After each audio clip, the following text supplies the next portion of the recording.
پیارے بچوں، میں آج آپ کو جو کہانی سنانے جا رہی ہوں اس کا نام ہے شیخ چلی کے خیالی پلاؤ۔ کسی گاؤں میں ایک بڑھیا رہتی تھی۔ اس کا ایک ہی بیٹا تھا، اس کا نام تھا چلی۔ وہ بہت کام چور، سست اور بے وقوف کاہل تھا، اور شیخی بگاڑنا اس کی عادت تھی۔ گاؤں کے لوگ اس کی اس عادت سے بہت تنگ تھے، اس وجہ سے اس کا نام ہی شیخ چلی رکھ دیا۔ وہ اپنے نام ہی کی طرح بڑے خیالی منصوبے بناتا تھا، لیکن کسی پر بھی خود عمل نہیں کرتا تھا۔ ایک مرتبہ ایک شخص نے اس سے کہا کہ آپ اتنے بڑے بڑے منصوبے کیوں بناتے ہیں؟ آپ نے ایک ہفتے بعد اس دنیا سے کوچ کر جانا ہے، اپنی موت کا کچھ خیال کریں۔ یہ سننا تھا کہ بے وقوف شیخ چلی کو ایک ہفتے بعد اپنی موت کا یقین ہو گیا، اور اس نے اس کی تیاری شروع کر دی۔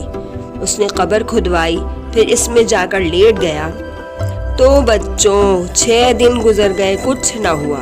7ویں دن شیخ چلی نے سوچا کہ یہ اس شخص کے بتائے ہوئے ایک ہفتے بعد کا آخری دن ہے، شاید اب موت کا فرشتہ آنے ہی والا ہے۔ کچھ ہی دیر میں ایک آواز اس کے کان پر پڑی۔ کوئی کہہ رہا تھا کہ کوئی اللہ کا نیک بندہ انڈے کی ٹوکری میرے گھر پہنچا دے تو میں اسے اجرت میں 1 اشرفی دوں گا۔ شیخ چلی اشرفی کا نام سن کر قبر سے باہر نکل آیا اور انڈے کی ٹوکری اٹھا کر سر پر رکھ لی۔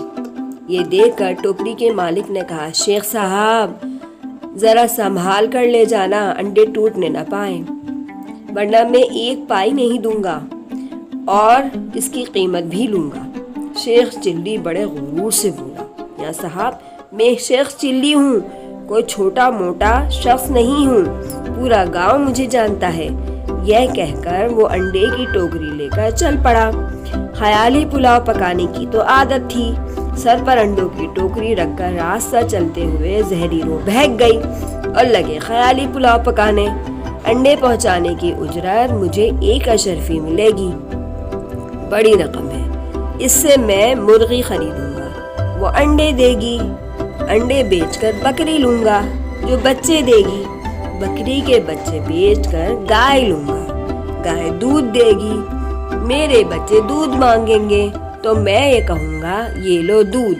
اتنا کہتے ہوئے اس نے اپنے سر کی ٹوکری پر سے ہاتھ ہٹا لیے، جس کی وجہ سے وہ زمین پر گر پڑا اور سارے انڈے ٹوٹ گئے۔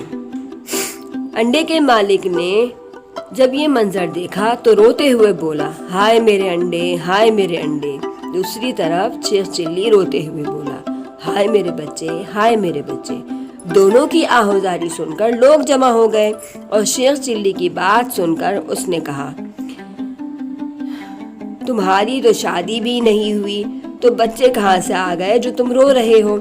انڈوں کے مالک کا تم نے نقصان کیا ہے، اس کی قیمت تو تم کو دینا پڑے گی۔ یہ بات شیخ چلی کی ماں تک پہنچی، اس نے ہرجانے کی رقم دے کر شیخ چلی کی گلو خلاصی کرائی۔ پیارے بچوں، آپ نے اس کہانی سے کیا سبق حاصل کیا؟ کہ شیخی بگاڑنا اچھی عادت نہیں اور لالچ بری بلا ہے۔